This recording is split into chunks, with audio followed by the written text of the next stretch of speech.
Hello, and you're listening to Reviewing History. I'm filmmaker and teacher Brian Rupert, joined here by Anthony Galati. And as always, Steve Medagliacco.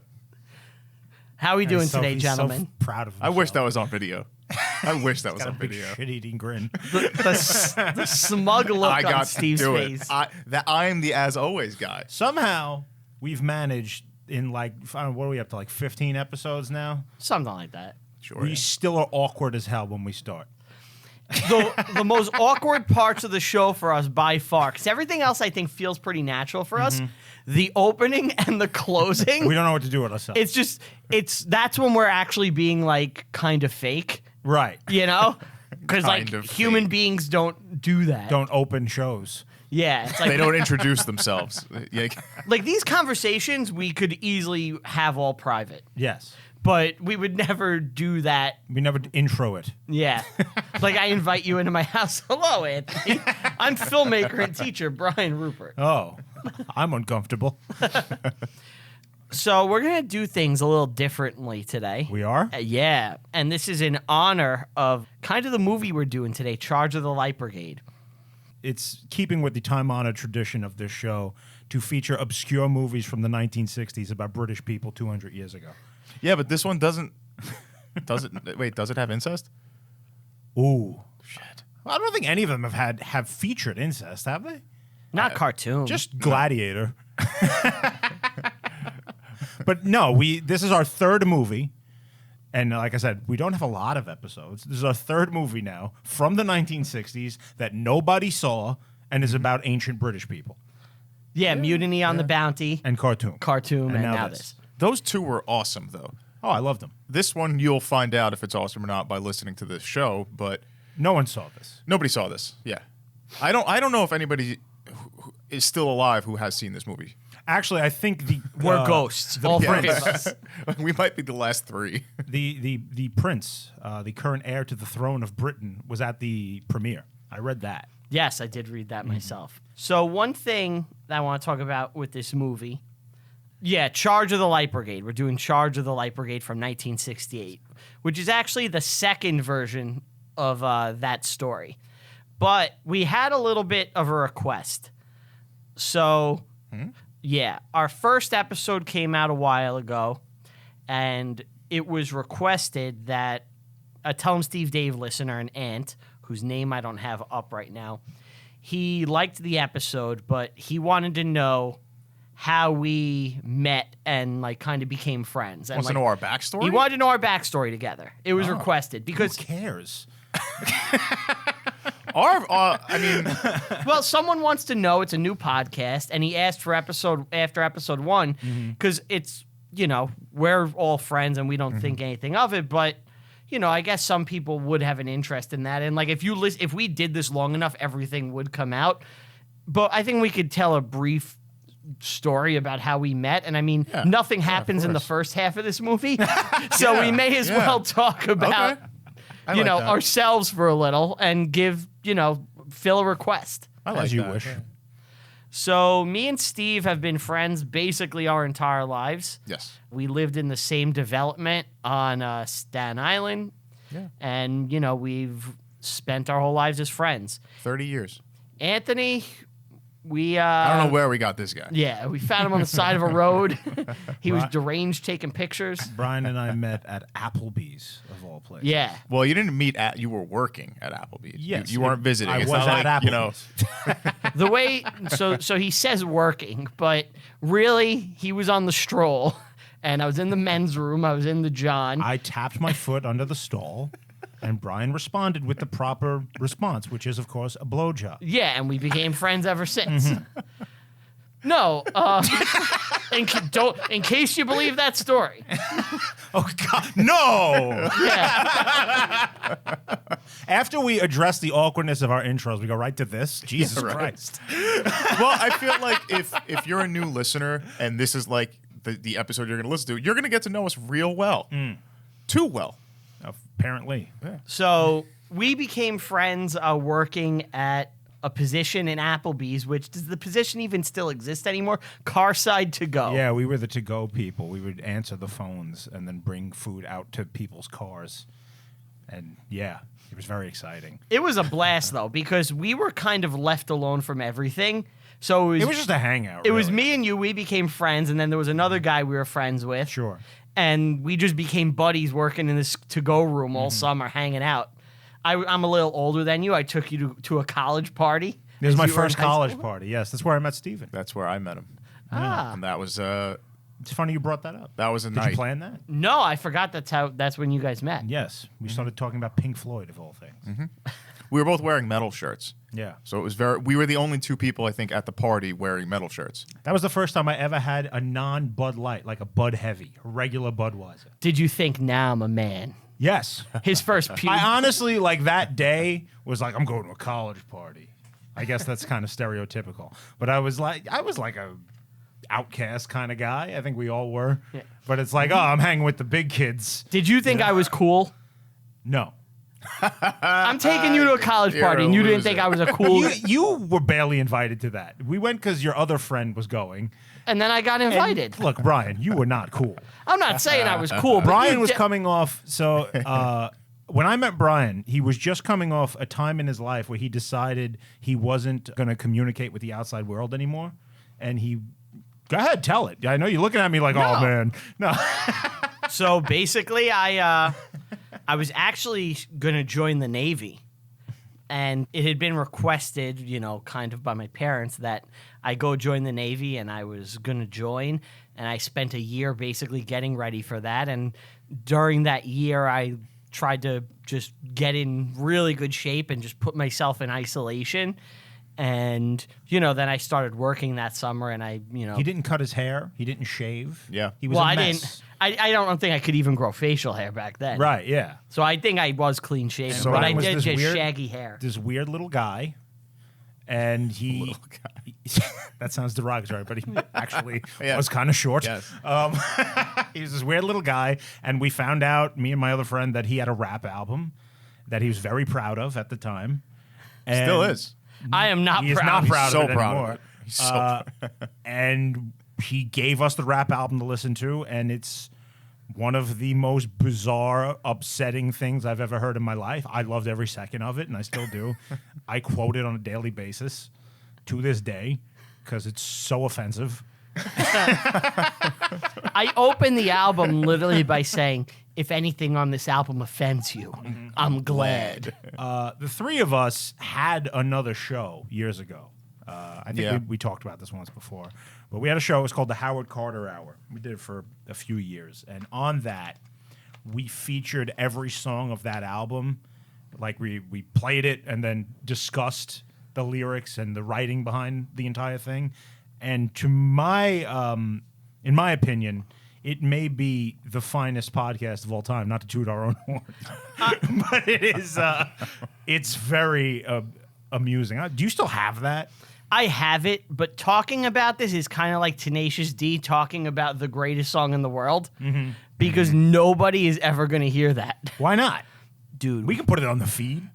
I can't I can't put that out there and keep my life. Oh yeah, that's true. Now, let's assume if there's like people listening out there, if you're Put it on mul- the Patreon. No, if you're a multimillionaire and you want to fund us doing this show, pay us salaries, we will release it.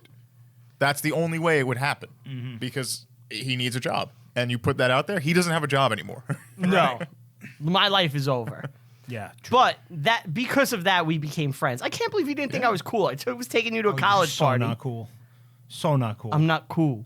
That party specifically. I thought you kind of had looked up to me a little bit at that point. looked up to you. A little bit, because I was older. You would think You were a weirdo like me. That party specifically was crazy. Yeah, I mean, That was a a- septic tank burst. There was shit oozing from a girl's lawn. The cops came. A good party. It was good. Yeah. There was a conch. Yeah, there was a man throwing rocks at police cars.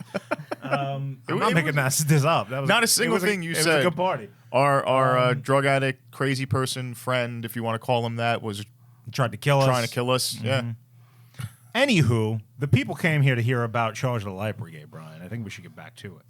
Well, before we do, after working together, The three of us really clicked. We became good friends. Best buddies. And we've been hanging out ever since. Went to Europe. We're best friends, right? Safe to say. So that's really our origin, which was requested. We did a bunch of short films together, having fun. Just, you know, Taking general our pants stuff off like here that. and there, yeah. When I did my feature film, Anthony acts in it in I do. an amazing performance. I play a feminist. A male feminist. Yes. Yeah. Angry male I feminist. stay in character. Yeah. I think Which angry is just you now. That's just me. You're That's in what character. I am. Yeah. angry male feminist, I believe, is your It's my title. Default my character. setting. that's your character's name, yeah. Yeah. His parents just the feminist. You have to family. admire if you. Brian made a movie. It's called The Uninvited Guest. I believe it's on Amazon. It is on Amazon. You guys can can rent go it. watch it anytime. I don't recommend it because it sucks. But, My acting is impeccable. I have great facial. do you want to give your line? Yes. Okay. Let's see if you do it. If you can do I your line. say, he's such an asshole. Just like that. Yeah, that's basically And it. then I move my tongue around inside my mouth. Yeah. And you can see it. Because you're angry. Right. And then I have my other friend just spike the camera. But yeah, that's on Amazon. You can go watch that. I think Brian gets $1 for every play. Something like that, yeah. No. I think you get like 12 cents. No, it's not streaming. You have to rent it now. So Oh, okay. Yeah. But if it was streaming, it's less. yeah, when it was streaming, it was less. I've made literally less than $100 in the lifespan of the movie. How long's it been up there? It's been up there since maybe 2016. Yeah, but you're a big celebrity now, maybe. Oh yeah, now I got the juice, you know. I got them People might beating wanna down see my door. They might want to see it. I mean, I wouldn't, but they might. So that's really our origin, which was requested. I hope that entertains whatever Ant asked for it.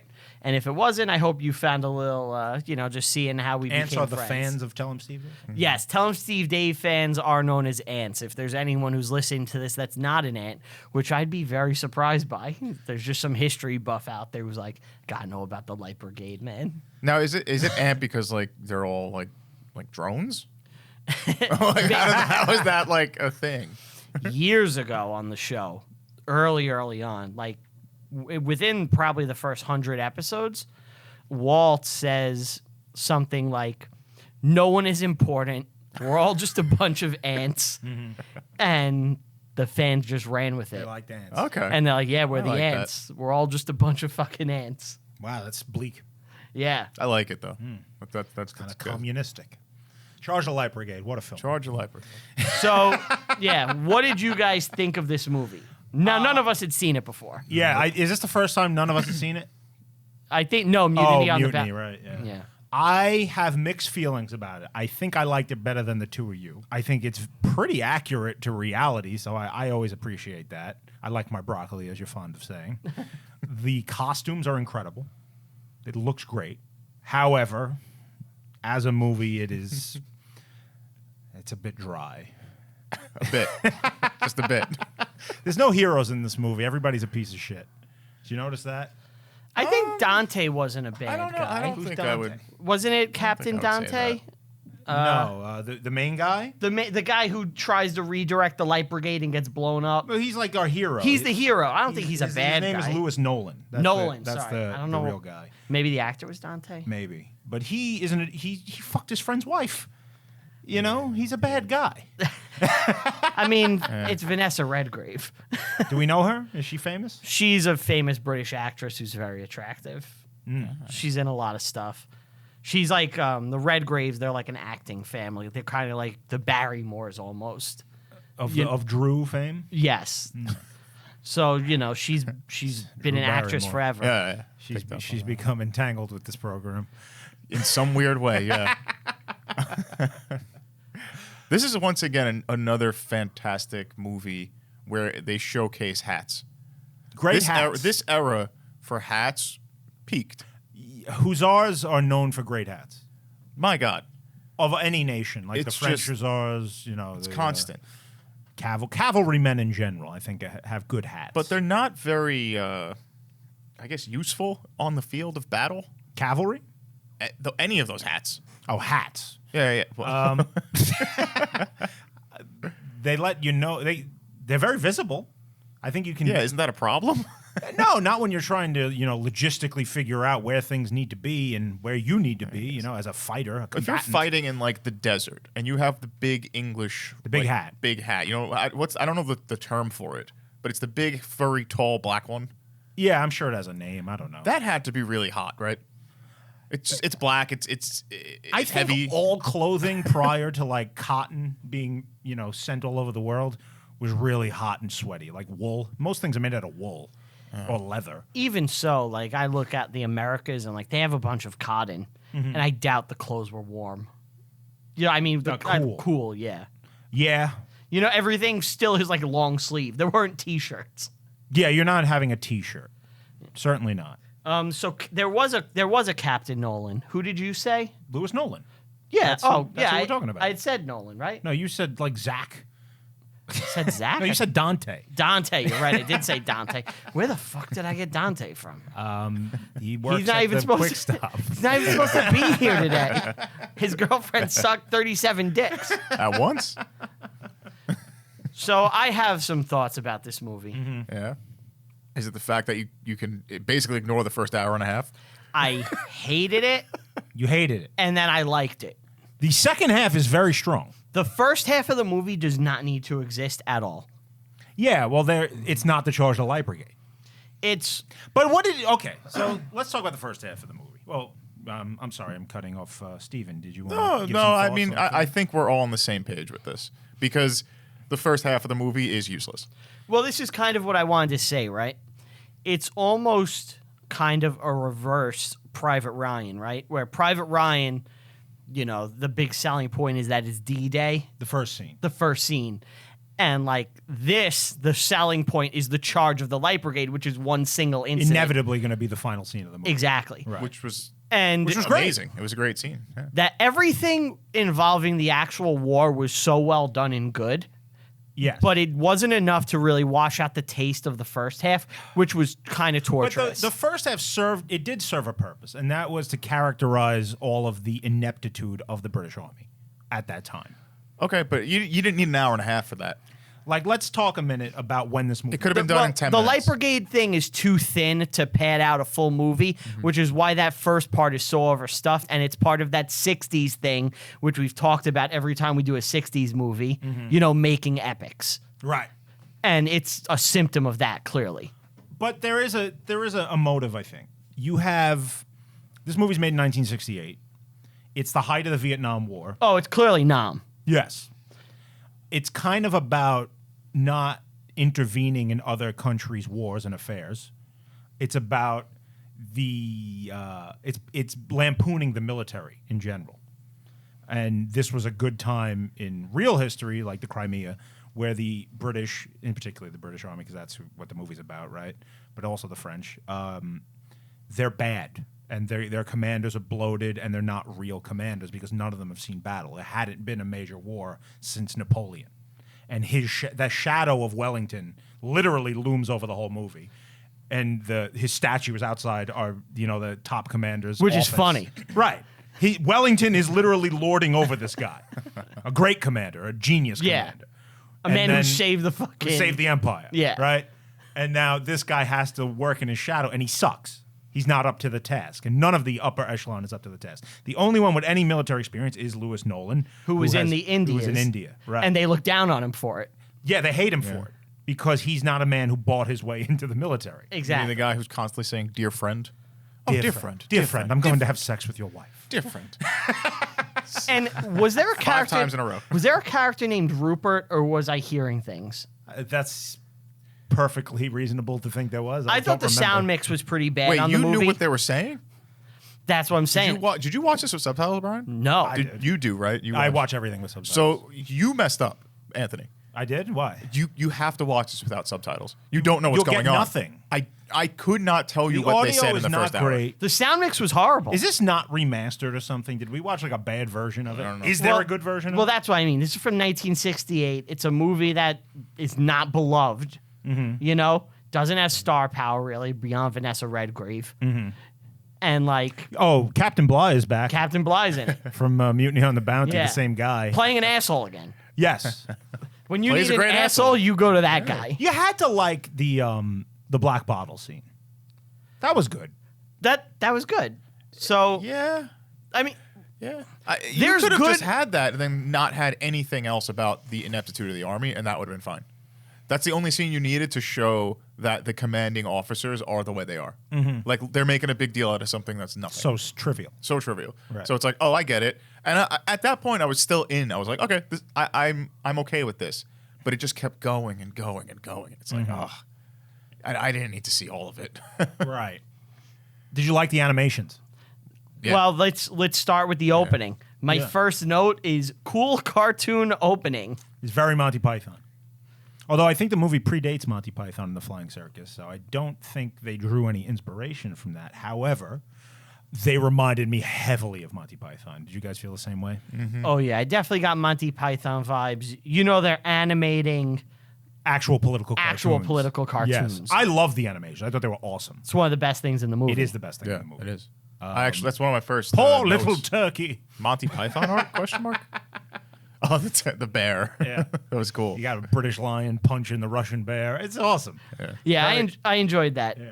So they really also don't. I mean, the cartoons I think do a pretty decent job of setting up what's happening in the Crimea. They explain what you need to know about the Crimean War. We can get into Basically, the nitty gritty is that Russia wants to expand east or west rather, and they want to go into Turkey, and France and England do not want this power. By this point in time, Turkey, or the Ottoman Empire, is known as the sick man of Europe.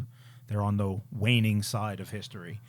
And the European powers want to take advantage of them on all sides. Actually, what had happened was there was this uproar about who held sway over the protection of Christians living in the Ottoman Empire. So for ages, the Russians claimed that the Eastern Orthodox Church, which is the Russian church, were the protectors of all these Christians living in Ottoman lands.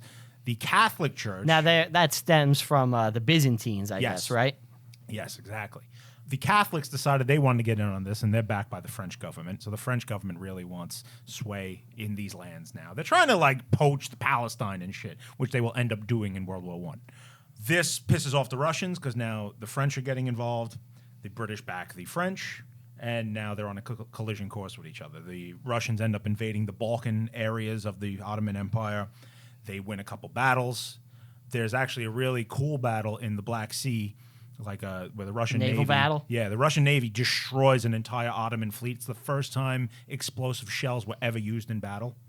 So that's kind of significant. That's pretty cool. But after the Western powers kind of put pressure on Russia, they back off, and there's a moment where there could have been peace, but the Westerners want to press and get some concessions because at the same time, this is an era known as the Great Game. Have you ever heard of that? No, not really. The Great Game is kind of like the Cold War of the 1800s. Okay. It's the British versus the Russians, and who's going to hold sway in places like Persia and India. And they're probing each other. They almost go to war a couple of times. They're jockeying for position. Right. And they end up going to war with this. Which I guess when there's no nuclear warhead, which will just annihilate everybody, it makes that a more likely option. The great powers can go to war without killing the whole world. Yeah. So they do. And the Crimea became the flashpoint because the Russians have a giant naval base there. Crimea is important because the waterways, that's how you get into the interior of Russia. Exactly. And that Black Sea leads to the... doesn't that lead to the east? Yeah, that's the waterway to get to the Atlantic, basically, right? Well, they'd have to go through the Mediterranean and Constantinople and all that stuff. The Russians have forever wanted their hands on Constantinople. Which is the reason... So this was my pick, and the reason I picked it was because I knew that this was the Crimean War, and obviously, the war could be over by the time this show comes out, but as of when I picked the current conflict in the Ukraine. The current conflict in the Ukraine, is part of it is because of Crimea, because that is so important to Russia. Yes. And it's classical Russian shit. You need that port as a stronghold in order to have an effective navy, basically. Yes. Because especially back then, we're talking about Sevastopol, but the other big naval base, they have two. One is St. Petersburg, and the other is Archangel. Both of these are in the Arctic.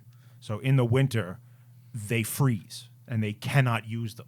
So the only one that doesn't freeze over that they have in the west is Crimea, is Sevastopol. The other one obviously being Vladivostok out east and on the Pacific Ocean, which is by Japan. Yeah, but that's not helping them really at this time. Exactly. So that is the setup for Crimean War, generally. Yeah. Which brings us to this movie. Now, Lewis Nolan is kind of our anti-hero, right? Yeah, he's total 60s guy, right? Like, I'm the counterculture rebel. I'm not listening to these. Yeah. He's young. He's not listening to these old stuffy generals that don't know what's going on. The man is wrong. He's capable. He tames that horse. Yeah. And he fucks his friend's wife. Just because sexual revolution. We got to do that. Free love, baby. So we open with the cartoon. Then we have the wedding, right? I like that style of wedding. British, very uptight British. Just uptight British weddings seem way better than modern weddings.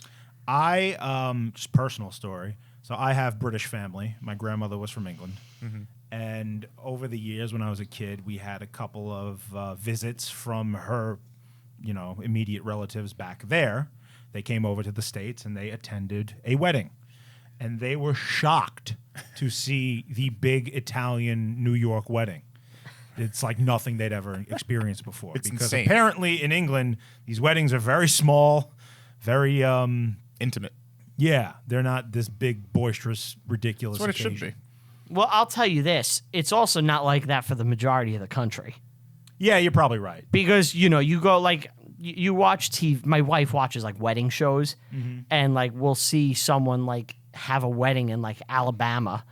And they're in practically a barn with like a couple of like string lights, and there's God, like, I and wish there's we like could do that. and there's like so much and there's like better. 20 people, and it's like my wedding was nothing like that. Right. Well, you shot at us, so there's that. Well, you need to explain when you say I shot at you. No, because- you were just keeping us on our toes. That's all. yeah, No, I was Yosemite Sam, dance varmint, Red Flag Brian, that's what we call him. red flag Rupert. No, he shot us with a T-shirt gun. Yeah, I rented a T-shirt cannon. I had the Devil's mascot come. It was a blast. I had a lot of fun. Brian had a great wedding. One of the best. Oh yeah, he was a Sun King. Yeah. He just spared no expense. Yeah, it was like the Hall of Mirrors at Brian's wedding. Versailles. I was actually trying to get we were trying to clone dinos, but we couldn't figure it out. But I did spare no expense. Ryan, I think it was a few days or a week, max a week before your wedding. You go, I got the guy from Italy. I go, what are you talking about? He goes, I got a guy from Italy coming just to make mozzarella. That's mozzarella for you non. Oh yeah, I probably should say that way. But I was like, Italian. are you sure that's required? He goes, it's delicious. I'm like, And it was. it was the best I've ever had in my life, and I'm Italian, so yeah, it was fantastic. Look, when you want your mozzarella, you could be like a peon and get You it ship in regular, a or guy you from could Italy. fly in a guy from Italy whose You're not life getting is doing polio cheese. at Brian's wedding. Yeah.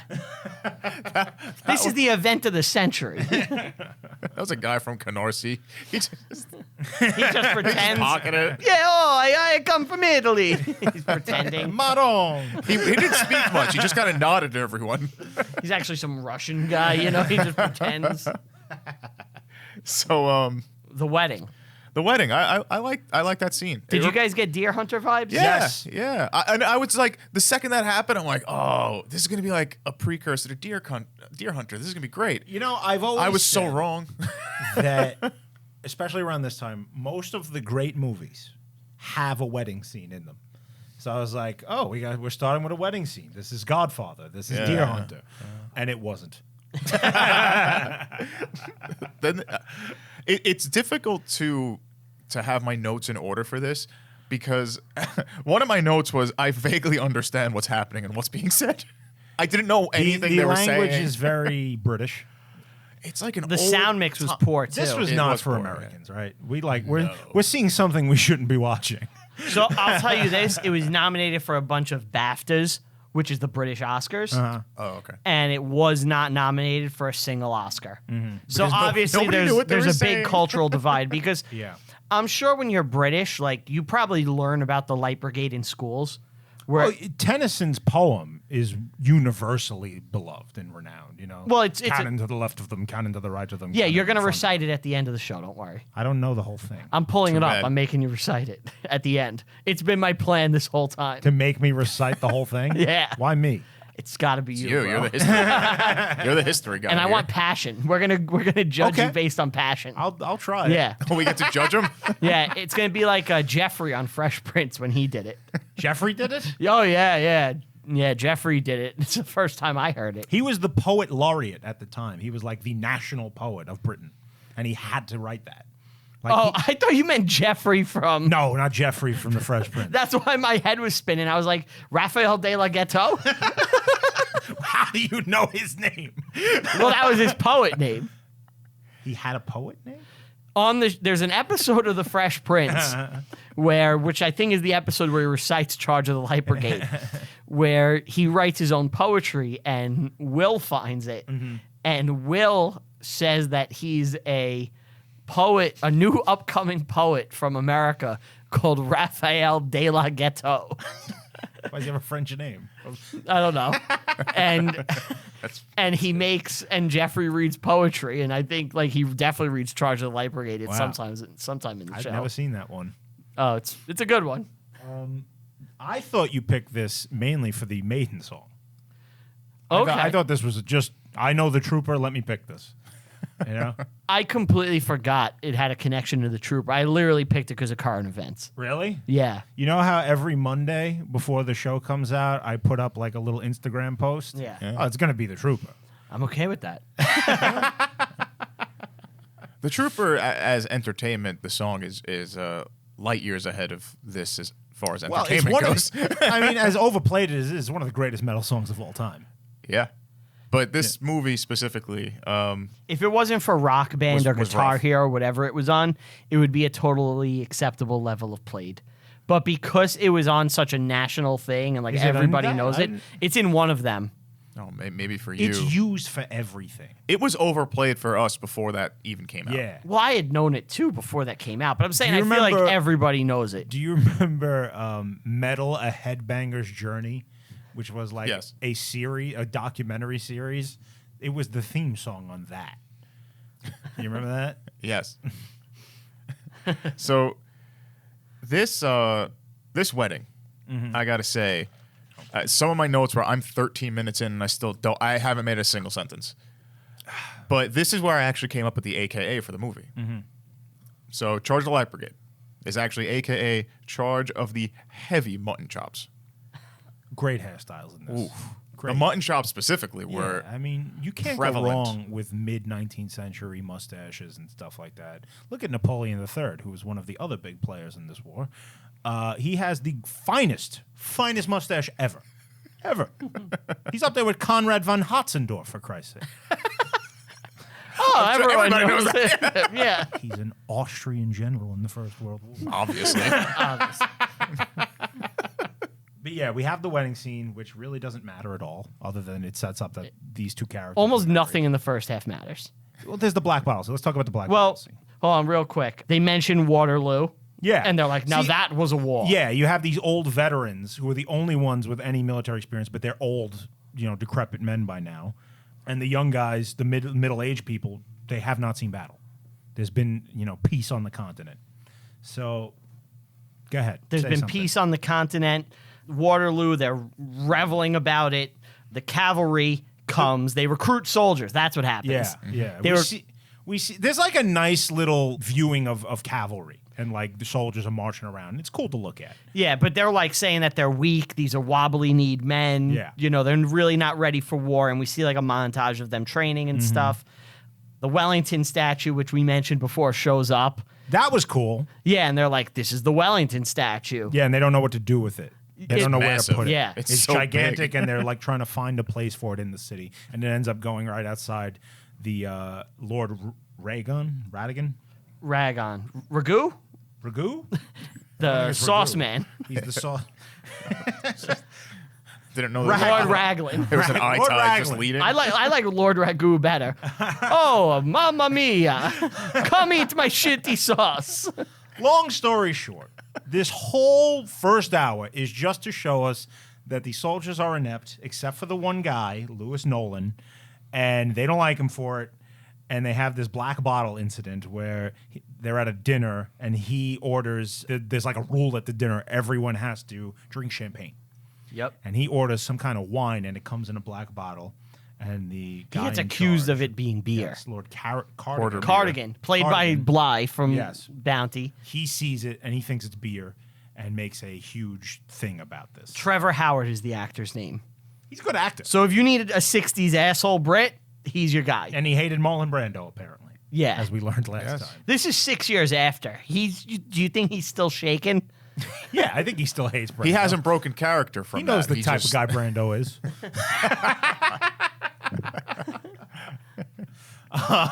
So much butter. He's like all freaked out and scared. Yeah, the man hasn't had a proper breakfast in years. All my toast is dry. If you want to get that joke, go listen to the Mutiny on the Bounty episode. Go back. So with this bottle thing, Yeah. this was the first sentence that I understood without having to go back and like Why re-listening. didn't you just put the subtitles on? Because I don't believe in subtitles while watching movies. Why?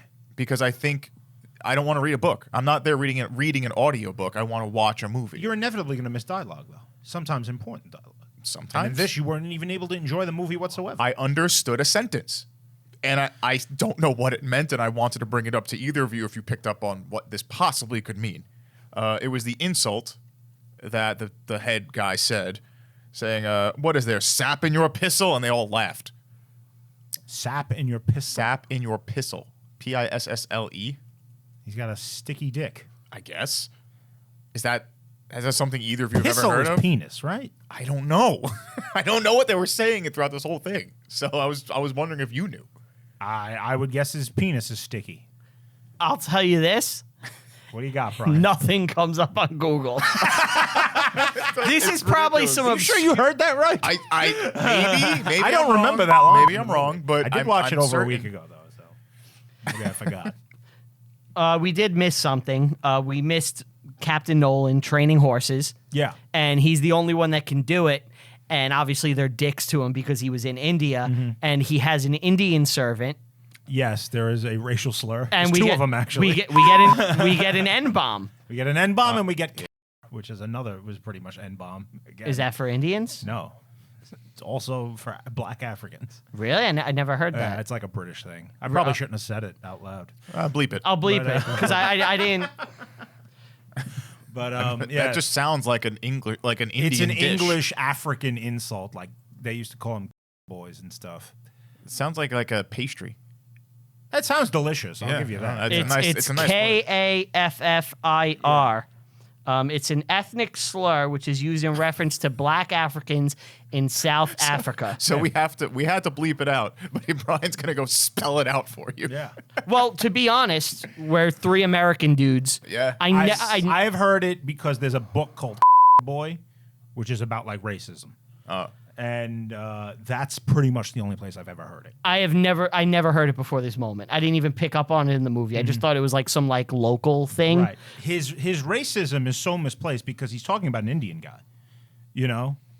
Yeah. Insult him for being Indian, not black. Yeah, he's not even a good racist. He's a terrible racist. It's all very confusing. But speaking of Nolan and horses, the real guy, before they landed in Crimea, was actually sent to the Middle East to gather good horses in like Arabia. They wanted Arab horses. I guess they're better in battle. Arabian horses are known for being faster. Like the breed of the horse matters. Exactly. Like you wouldn't bring a Clydesdale in Into cavalry. battle, right? Yeah. That's for dragging Exactly. farm equipment. So yeah, before the battle, he was sent over to the Middle East to gather up horses. Fun fact. Okay. Pretty cool. So the real black bottle incident, which happened in the movie, also happened in real life. It didn't involve Lewis Nolan, though, if I'm not mistaken. It was a different guy. The film incorrectly portrays its protagonist Captain Nolan at the center of the black bottle affair, and it actually was not him. it was Captain John Reynolds. But I guess because they were trying to consolidate things and make Nolan's death more tragic, they made it him, and it builds, tension between him and Cardigan. I actually heard that some of the criticism that this movie faced when it came out was that they portrayed Nolan as the hero. And, people were upset that he was, portrayed in a good light when he was just as complicit as all these other people in the disaster that, would occur. I think you kind of need a protagonist, and his fuck-up is different than the other ones because he happened to make a mistake as far as where he was pointing. But if they had actually, done the charge earlier as requested when it should have happened, and they didn't just let the Russians go and build back up, right, this wouldn't have needed to happen. Right. Is the ineptitude that led to his fuck up. Because he shouldn't have been in that position. Sure. He was set up to fail. We get a lazy boat ride sing along. I love that. So You liked that? I like that. do you know how long, I don't know if you were keeping track of this, we are now into the film discussing it? No, how far? 42 minutes. 42 minutes. And all we've gotten is a black bottle incident and some horses. There was some racism. some scandalous tea.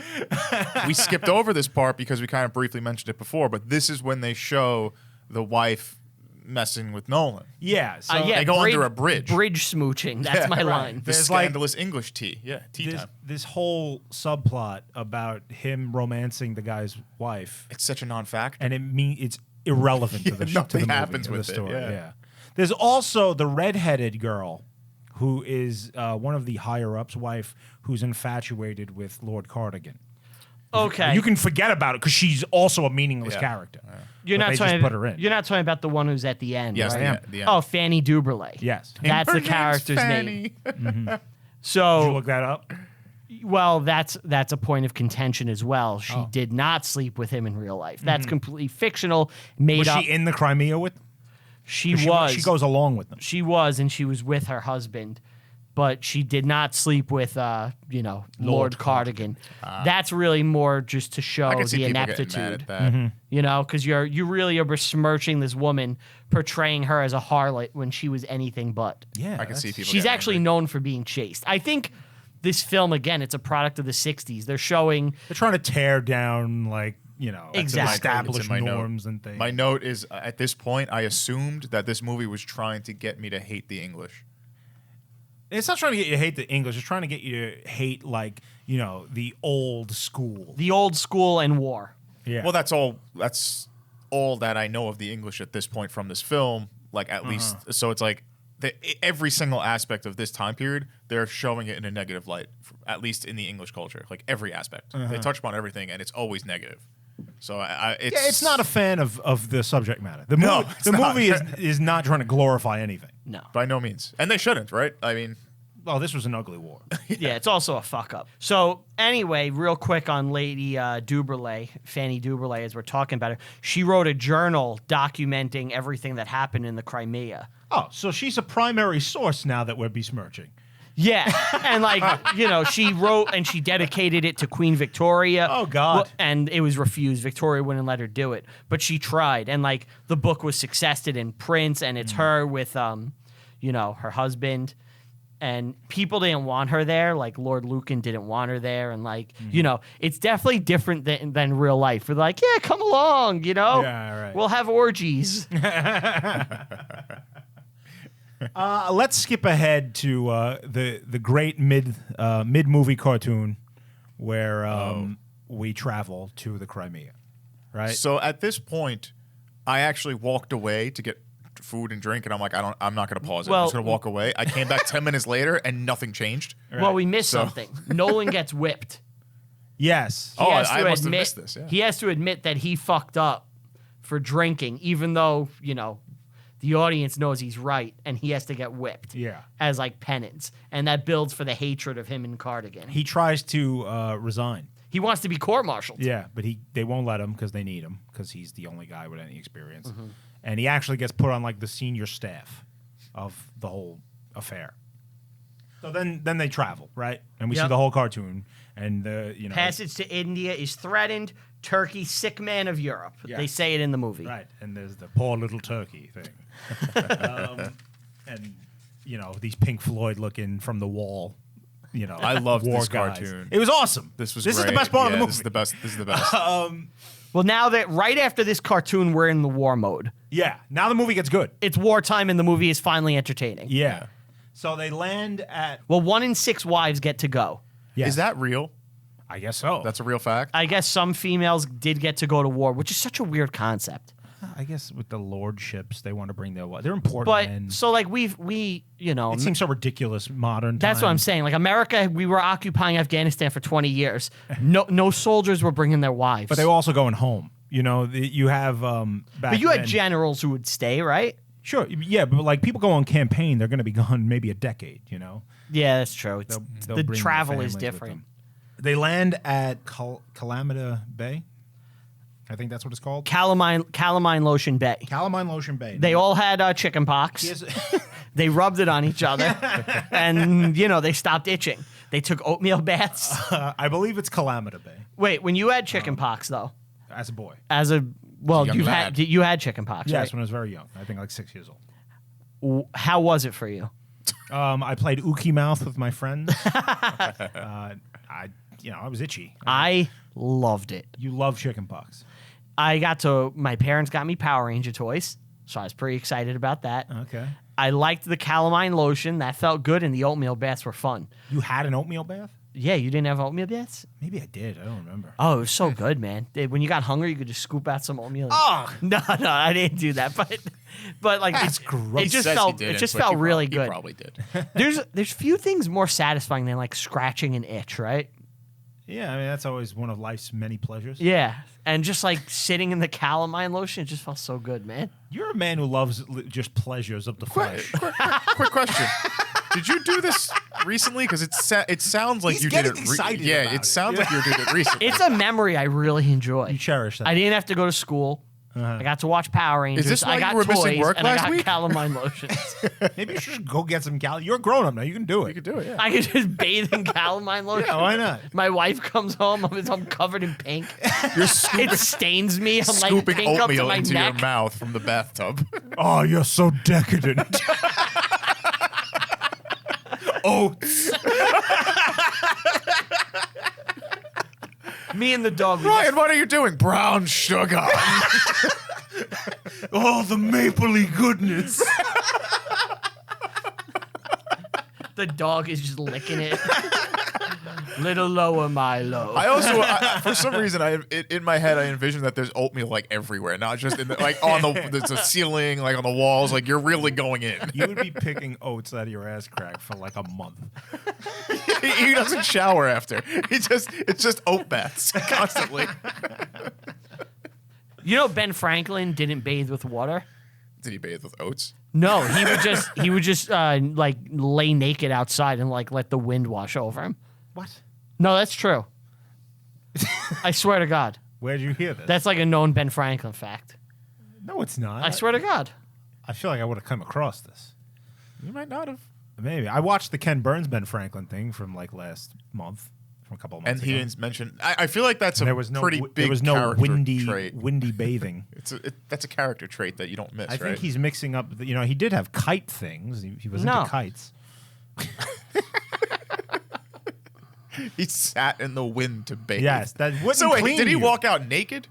Was he just in Yeah. a field naked? Like Yes. To I'm avoid airing myself out. to avoid getting sick, Franklin came up with something he called an air bath. To avoid getting sick. That doesn't mean he didn't bathe. I'm sure he bathed. Yeah. A hidden key. He had daily air baths, and it was just What's him. an air bath? Franklin loved Standing to in the wind. compose in the nude. I'm telling you, he would sit out naked and like let the air wash over him. I'm not making this up. This I is get a well-known that, but thing. you said he didn't bathe. He didn't bathe. He took a daily air bath. Maybe he did that on top of bathing. You ever think it of that? doesn't say it. It says nothing about him not bathing. It just says he took air baths. I the assume. fuck is an air bath? He's insane. Ben Franklin gets Franklin all or this Ryan? praise. Maybe he's a nut job. If I could time travel, I would just be like, look, the air bathing's good. But let me tell you about an oatmeal bath. Nothing would have got done. We wouldn't have a country right now because he'd just be sitting in Addicted to oatmeal. oat baths. But I will tell you, the Quaker man, Ben Franklin. No, it would have been your face. Oh, Yeah, You would have there'd been be the no Quaker guy. like Brian changes history, and all that changes the Quaker Oats man is now Ben Franklin's face. No, it's Brian's face. I'm now the oatmeal man. Everywhere I go, people just holding it up to me, like looking back and forth. What's your favorite Ben Franklin invention? Lightning rod. That's a good one. Bifocals. The stove. The Franklin stove. Franklin stove. Good Yeah. one. You know, he invented a musical instrument where you just like touch glass. Really? Yeah, because he went to a concert in like Vienna or something where people were, rubbing the ring of a glass, and it would make that. It's called the rim job. There you go. That's the name of the instrument, right? Yeah, Ben Franklin, inventor of the rim job. The glass, because you rim the glass to make noise. Our version of Ben Franklin is so twisted. But he felt that it was incredibly inefficient to try to play music like that. So he just made like a spinning wheel of all the glasses, and you just touch it as it spins. And I've seen this before. it's pretty cool. Yeah. I think Beethoven like composed something on it. Really? Yeah. That's cool. That is really cool. So anyway, back to Crimea. They land at Calamita Bay. That segment that we just did was more entertaining than what we missed in the movie just now. Like it could have been we could have replaced it and it would have made the movie better. I just want to get this out. No. Calamita Bay.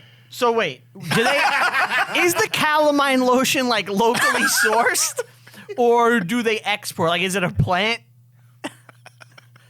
I'm just asking. Like, I want to know. For your personal reasons, like you actually want to find local source? Yeah, like I'm into like maybe we. You're could, into lotions. Stretching Maybe so we could hard start just a so business. I can't say my fun fact. All right, say your fun fact. Thank you. What would the business be called? I have no chance of saying this fun fact right No, you do. No, Say I it. don't. How fun is the fact? At Calamita Bay. So they all had pools, and they would all just bathe and wash themselves. And when people weren't bathing in the calamine lotion, full on dicks hanging out, air bathing. and the Brits would go, the Americans got one thing right. And they would just stand there, dicks flapping in the wind. All right, now you can go. Okay. They chose that spot to land because a guy in one of the upper echelon was a guy named John Burgoyne. And Burgoyne? Yes. This is John That's the Mario noise. Burgoyne.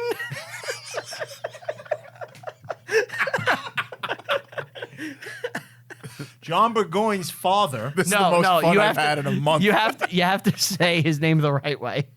John Burgoyne's father was also named John Burgoyne. He was the famous man who was defeated at Saratoga.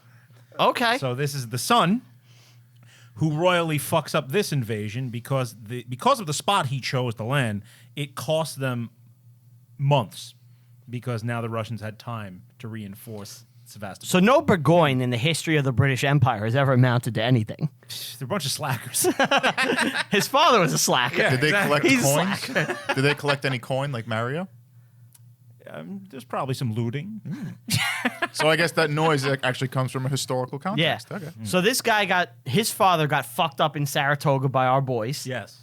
And now And he now fucked he's up the getting landing. fucked up in Russia. By our boys. Wait, so he picked the spot. He's picked the spot. So he's like, this is my spot. This is where we're going. This is where we're going. And they land, and it cost them too much time that the Russians now reinforce their positions, and now they have to have a fighting battle to get even to Sevastopol. There was a scene that I didn't understand. Why were they pushing the horses off the ship? I don't remember. There was a storm. Yeah, I guess they died. They got sick. Oh, there's like corpses, yeah, there was a they storm. drowned. Yeah, remember in the cartoon that they got hit by like a storm? Yeah, so the cartoon shows the war's getting started. Well, there was a scene when the ship was flooding and they were trying to save the horses, but they didn't really show them all drowning. It was just kind of like, oh look, sailing is hard. Yeah. Like they didn't really show the damage done. I guess that's what it was. Yeah. Wow. They had to dump some horses. And then the people started getting sick. Yeah. Was it cholera?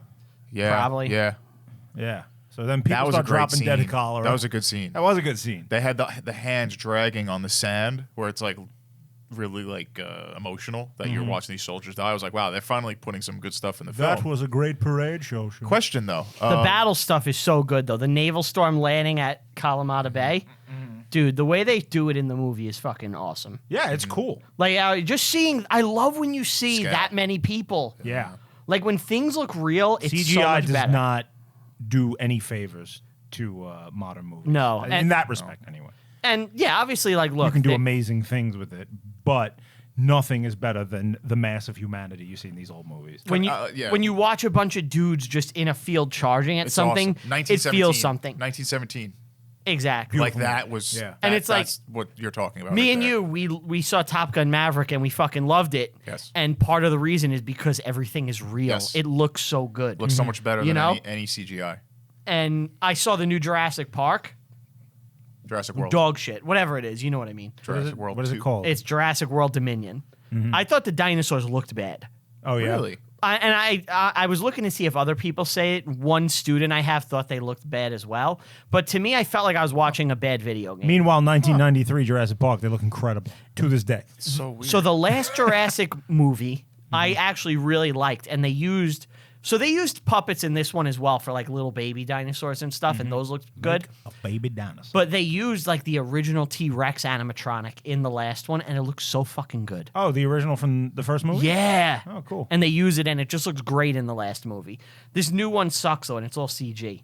But I loved just watching hordes of guys just fucking storm Charge, beaches. yeah. It's so cool. during this time when they were doing the marches, so that they show some scene when the people are dying of cholera, but there's marching music, the little flute and the drum. Well, they're Sure. dying of thirst. There's Yeah. no water. Yeah. Well, the water is also poisoned.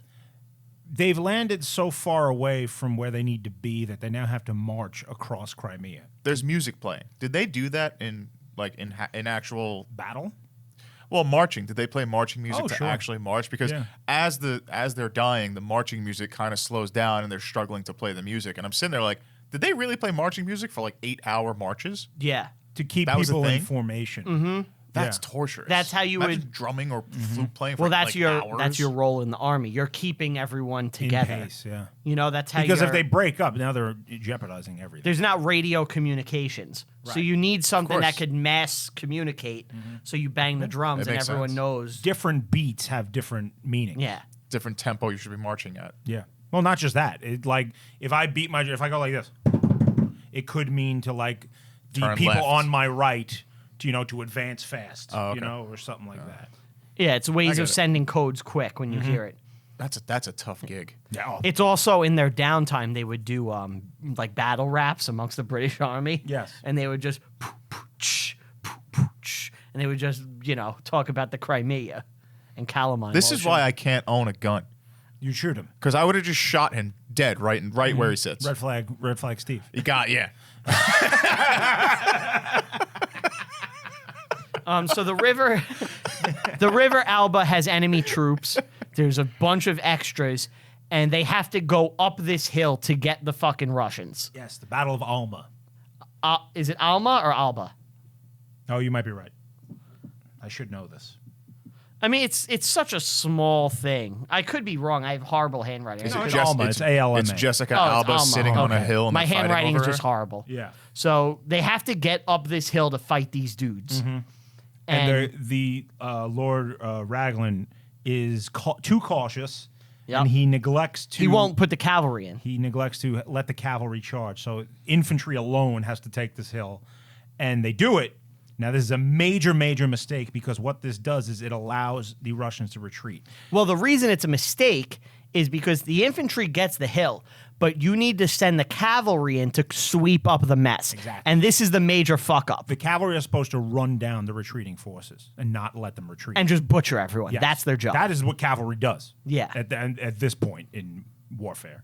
And when they don't do that, the Russians are able to retreat, reinforce Sevastopol, and in fact, when the siege of Sevastopol begins, the Russians now have enough force to do a counterattack, and that is what the Battle of Balaclava is, which Yeah. is the final battle in this movie. And you also have people who are leaving who assess their power.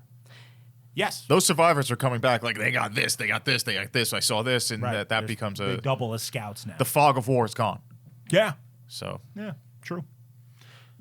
So then we see the aftermath of this, when the cavalry can't attack, and there's just hordes of dead British people, Yeah. and every shot. Everyone's mad, Yep. we see a Russian beg for water, and they shoot him. and yeah, he gets shot. Like, they set a Brit up and they just kill him. We get more cartoons. The British are mocking the weak Tsar Nicholas. They're just making fun of him. We get the fall of Sebastopol. Am I saying? I'm not saying it. Sevastopol. We don't see the fall of it. That doesn't happen for years. They mention it though, They- but it they hasn't- show the but it success actually cartoon. hasn't fallen. And Oh, right. Yeah, there's bad reports going back to it's Britain. a Exactly. successful cartoon, like they won, and then I love the cutscene because the cutscene is them getting shelled. Right. It's almost like fake news. Yeah. Yeah. Oh. So then we get a yacht joke after demanding that the tents move. They're joking about yachting. Oh, I don't remember. Yeah. Oh, yeah, yeah. They make them move the tents for no reason. So now Lord Cardigan sleeps with Fanny. What's her name? I don't want to get that wrong. Duberlay. Fanny Duberlay. So he sleeps with her, and this scene is very funny. Scene's amazing. The two of them having sex because they're so like overdressed, and it takes like legit like 5 minutes in the movie for them to get undressed and have she's wearing sex. a corset and everything. And so is he. So is he. Yeah. The entire scene leading up to it as well is good. Where The dinner. yeah, He it's cucks her that husband, guy. right? Yeah. and he has no choice but to leave and knows what's about to happen, and he's He's like, all right, I Sort it guess this out. guy's gonna have sex with my wife now. Yep, I have no He choice. was her husband. Did you get vibes throughout the first hour of the movie that he was gay? not really. He No, was. I didn't pick he up on was that. like, he had a couple of comments where he was commenting on like handsome men and stuff. Oh, is that what he was saying? Yeah. Because you knew you had I had subtitles. subtitles on. I had no idea what he was saying. I did not. I get guess that. he might have been all right with what was happening. Oh, maybe. Oh, maybe. Maybe he just used her as a form of like getting into power. He was upset he didn't get to prep. He could have prepped. You think he was awaiting to prep, and when he wasn't asked, he was sad. Yeah, that's why. He was like, God damn it, I just wanted to prep friggin' Cardigan. I get it. The man's gonna have sweaters that are very uncomfortable named after him. Was he the same guy that said "wife kiss"? And then like I don't somebody remember. said that it was like "wife kiss" and they kissed. Like I don't know. I guess you have to ask. I do. I still do that. Wife kiss? Wife kiss. I say that to my wife and Brian while we're in class. Say wife kiss, and then Brian has sex with your wife. Yeah.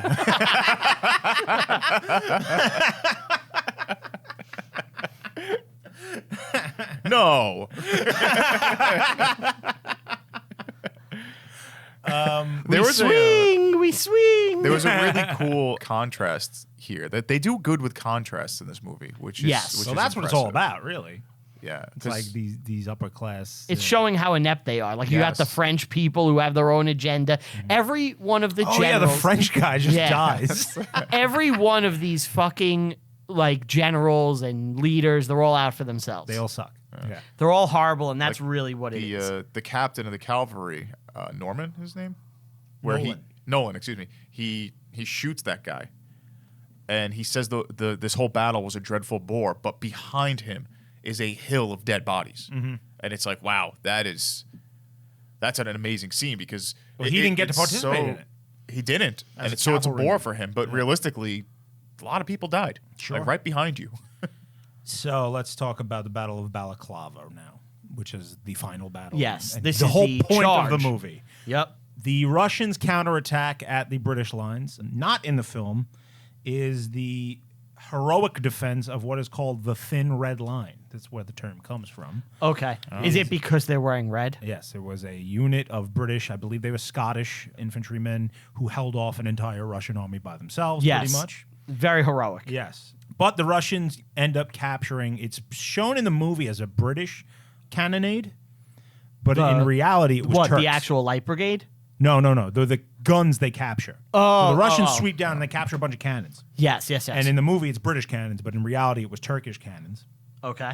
And they are watching up on a hill, the high command, and Nolan's begging them to let the cavalry, sweep in and retake the guns that have just been stolen while they're, kind of pulling them back to the Russian lines. Meanwhile, they're real- going through this valley. Real quick, the name of the Scottish people, the 93rd Sutherland Highlands, the Thin Red Line. There you go. Okay. That's a great name. So there's 2 valleys. The captured guns are being taken down one valley To the left of them? to the left, and to the right is another valley that is heavily fortified, completely inassailable. And it cannot be seen from where the cavalry is. Neither one of these things. They're kind of behind a hill. But up on top of this other hill, they can see everything. So Nolan is told, in the movie, there's this comedy of errors, like they're playing a game of telephone, essentially. They're begging to just let them go. He wants orders in writing. The bureaucracy is just... It's killing everything. Yes. But Nolan is given in writing the order to charge after the retreating Russians taking the guns.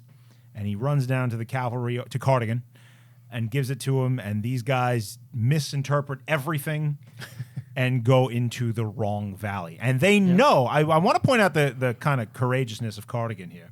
He knows, he thinks that he's been sent on a suicide mission. Yeah. Into the... He doesn't want to go. Right. Nolan but he is still like- goes. Yeah. His he sense does of go. duty is like, I have to do this. And Nolan is like, all right, we're leading it. Nolan's gun go. He's not leading it. He is just joins up with them in the rear, kind of, with his friend, who he has had sex with his wife. Yeah. I love that you bring it up. And they charge into the wrong valley. And Well, Nolan, once he notices, and this is notices, what happened in real life. yes, he's the first man. He to fall. run. He's the first man to fall. He runs to the front, realizes they fucked up, and he tries to tell everyone to go the other way. He's shelled, dead. Yes. And the whole Light Brigade runs into the Valley of Death, and something like 2/3 of them are destroyed. They're wiped out. And The scene of them going into the charge is so comical. well, that's the point of it. It's Yeah. supposed to be like, look at these assholes. Yeah, it was so funny. Like, they're about to do this glorious thing, and there's trumpets playing, but the trumpets are loud where they are. But from the hill, it's just like... And the people on the hill are like, what is he doing? and it's just this slow march, and they're just like, there they go. Right. And it's so drawn out. It's perfect. Right. It really is perfect of what And happened. Raglan is like just a complete space case. Yeah. Like he's hysterical. He thinks they're fighting the French numerous times. Yeah, he forgot the French are his allies. He doesn't know what's going on. Right. And then the end of the movie, after they all get their ass kicked, they're all marching back. They show Duberlay. She's now seeing the horrors of war and how like fucked up everything is. And then they all just start playing the blame game on each other. yeah, and the movie ends, cuts like credits immediately with them all blaming each other. I thought that was great. Yes. The whole parts in Crimea are excellent. I love the second half. Yeah. But I put on my letterbox, I was like, the second half of the movie is worth watching. Like, you could show this to a history class to show them about, like, the Crimea. Yeah. And it's pretty accurate, but just, skip that first part. You don't need it. Like, this is what happened. And it looks great. It's the events are pretty accurate. Yeah. And, like, the warfare is just so vicious and brutal. Was I the only person happy that they got stomped out after? But you knew they were going to get stomped out. Yeah, but, like, seeing it. I was kind of like, all right, good. They deserve this. Beaver thought they were pulling a Tarantino. They win. Beaver is clearly a Russian sympathizer. He is Putler. Beaver is Putler. He loves just Borscht? Russians and Russian things. In my note, He's always eating borscht. Yes. I feel like the movie made out the head command to be more ridiculous than they were, but I don't know. I feel like it was exaggerated.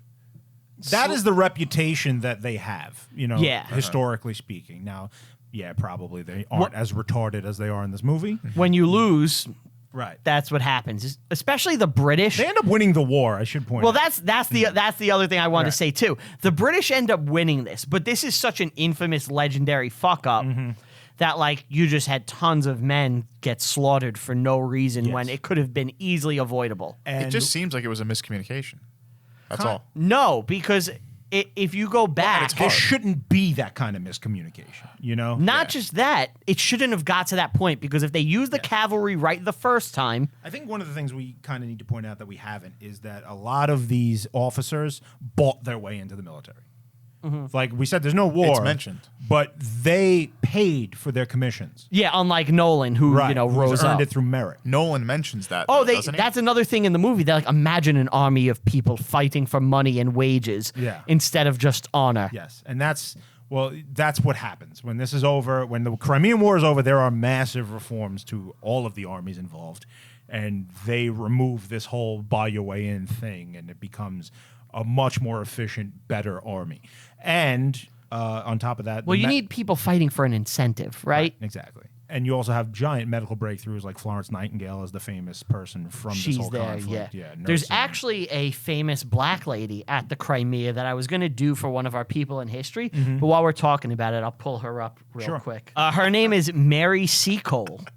She was a British Jamaican nurse and businessman who set up the British this woman. Yeah, businesswoman who set up the British hotel behind the lines during the Crimean War. Wow. And she basically, had nurses. British And- Jamaican. Yeah, well, they own, No, it's Jamaica. that's just This is also the first war that was photographed. Really? Yeah, Okay. First that's ever? interesting. I believe so. Yeah, like early. they showed photographs.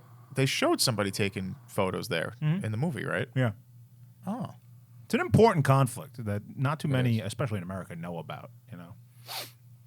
There's not much that happened in this that really directly affected us at that time. Oh no? God, no. Yeah. So This it makes is sense why this is nobody the Imperial would. Europeans doing Well, we Imperial got European shit. We got our own problems brewing. well, yeah. At the We're- time we're- of this- we're barreling towards a civil war. Yeah, at the time of this conflict, we're getting ready to kill ourselves. Yeah. We just wrapped up with friggin' the Mexicans. Yeah. Yeah. Yeah. And we're getting ready to kill ourselves. Yeah. Things are getting hot over here. Yeah, so it makes sense why it wasn't really. So, a big focal what is point. the end result of the Crimean War? And, how do the Brits end up winning, basically? They just overrun them? Sevastopol finally falls in 1855, if I'm not mistaken, which is about 2 or 3 years after the original siege began. 1855, Sevastopol finally falls, Okay. the siege started in 53. By 2-year siege? Yeah. Damn. By 56, they have the Treaty of Paris, which brings peace to the whole affair. Okay. And the result is the status quo. Was So really, nothing. There's no point to this ultimately. Ultimately, it is like it stopped Russian aggression and maintained the balance of power, and the Great Game continued. Okay. But the long-term effect Lines of are this- just established, basically. Yeah. In 1877, the Russians invade the Ottoman lands again and end up getting everything they want. So The Brits don't fight it. they're just like, we're not getting involved in this again. Okay. So 20 years later, Russia gets what it wanted. Okay. They get basically, which is like the Ukraine and Pieces of the Caucasus and things like yeah, that. and the Brits are like, fuck it, just let them have it. Yeah. We got India. We got We all got this other things to Hong worry about Kong. now. Yeah. By that point, the real scramble for Africa was started. Yeah, and things like that. They're 77, I think this cartoon. it's not an episode. Not an episode of the show if we don't bring up that fucking movie. It really is a shining point in for what we do on the show. Like, it just comes up all the time because we kind of dance around that we whole spend an time inordinate period. amount of time in the second half of the 19th century. Yeah. You know what? I think we're just kind of naturally drawn to that stuff. I love it. It's my favorite period. It honestly, this whole show in reality could have just been World War II movies because we love that war so much. But we avoid it like the plague. We have, yeah. So I figured that to close us out, we would let Anthony give a passionate reading of Charge of the Light Brigade. Have you read the full poem before? Is it Now, long? I've heard it. I've Is heard it it recited. like Yeah. long, or is it just It's not that long, No. but it's it's a couple stanzas. Are you Little supposed to Tennyson? read Some it? more in a, Tennyson for You're you? supposed to read it in a specific way, or is I don't know about it. I want him to read it passionate and heartfelt. I'm gonna give You my picture- best chance. Picture you are a British person reading this to your family, and you are telling them about the Charge of the Light Wait, Brigade. he's a British person in this. He has to do a British accent. Well, no, just, at the time, men have just died of his country, and he's telling his family at the table, reading them the poem, telling Via them the poem. news. I want me and Steve to be unable to stop from crying. It is 1853, Yeah. and here I go. All right. Half a league, half a league, half a league onward, all in the valley of death rode the 600. Forward the light brigade, charge for the guns, he said, into the valley of death rode the 600. Forward the light brigade, was there a man dismayed? Not though the soldier knew someone had blundered. Theirs not to make reply, theirs not to reason why, theirs but to die. Into the valley of death rode the 600. Cannon to the right of them, cannon to the left of them, cannon in front of them, volleyed and thundered, stormed at with shot and shell, boldly they rode and well, into the jaws of death, into the mouth of hell, rode the 600. Flashed all their sabers bare, flashed all they turned in the air, sabering the gunners there, charging an army, while all in the world wondered, plunged into the battery smoke, right through the line they broke, Cossack and Russian, reeled from the saber stroke, shattered and sundered, then they rode back, but not the 600. Cannon to the right of them, cannon to the left of them, cannon behind them, volleyed and thundered, stormed at with shot and shell, while horse and hero fell. They that had fought so well came through the jaws of death, back from the mouth of hell, all that was left of them, left of 600. When can their glory fade? Oh, the wild charge they made, all the world wondered. Honor the charge they made, honor the light brigade, noble 600. Mommy, Daddy's a gay. No, honestly, that was really good. Originally, I was going to say it's too good to make fun of you, but I was like, I got to just call him a gay. That was very good. Thank you. I think that was brilliant. It was strong. It's a good poem. You lacked feeling. I was just yelling. You were just yelling. I didn't feel the passion for them. So if I have to am I rating him out of 10? You can rate him. Rate. Out of what? Out of 10? Yeah. I'm not a thespian. I'll give you a 7. That's pretty good. That's I've never pretty read good. a poem before. Yeah, I would say. That was the first time you've ever read a poem? Like, not out loud. I never recited a poem. We should just book Anthony to poetry slams, but he only reads Tennyson. Only that poem. It's not from the 1850s. It's not for me. They're like, It's read this always Emily charged. Dickinson. He's like, get that shit out of my face. It's only Tennyson for me. Tennyson's the man. Are we done? Brian has to rate your performance first off. Give me a out of rate 10. my performance. Honestly, 8. Thanks. I thought I was really good. I did good. I think you just tapped into an unknown talent. You gotta just get into poetry. You were hoping I sucked. No, I didn't know what to expect. I just thought, someone should read the poem because we're covering it. Right. And, I felt like it should be you. You did miss a part, though. I did? Yeah. What did I miss? I take my musket and I run you through. So while you're waiting for the next attack. That's the Dickinson poem. Yeah. Are we allowed to change the intro music to that specifically for this episode? Ooh, can we do that? Can we do that? Are we allowed to do that without That's getting in trouble? copyright shit. We're It is, not. right? We're not monetized. But we might be monetized at some point. Yeah. Maybe you guys could do an a cappella version of the song. You take my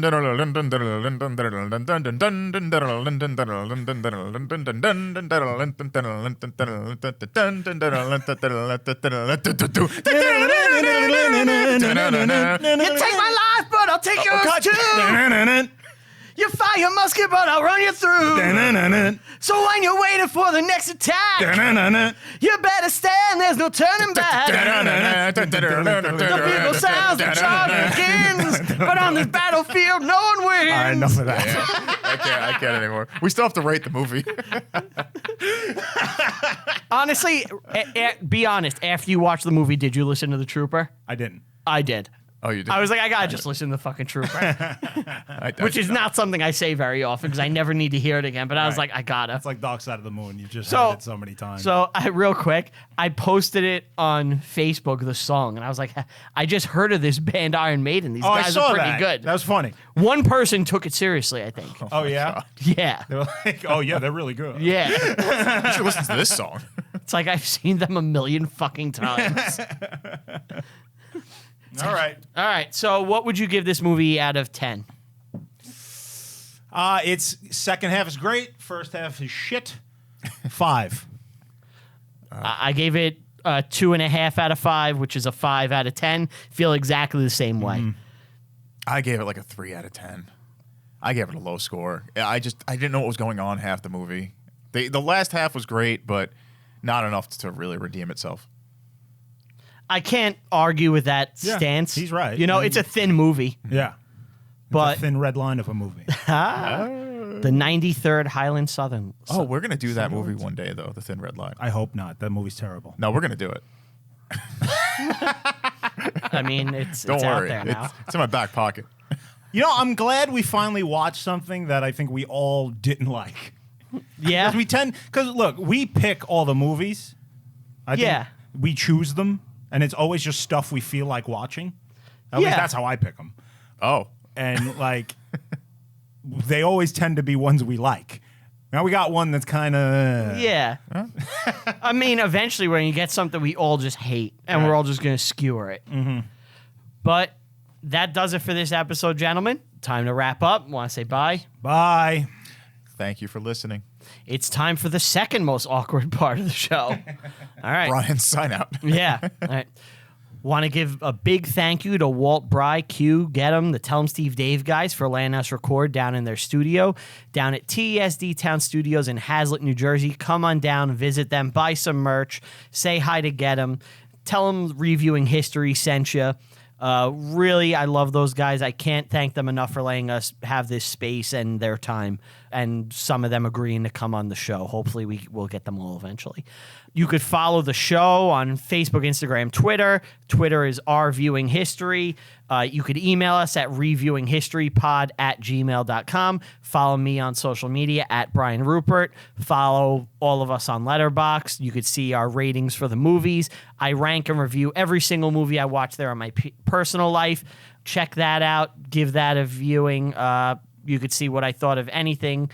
Thank you for joining us, and we will see you next time. Bye. Bye.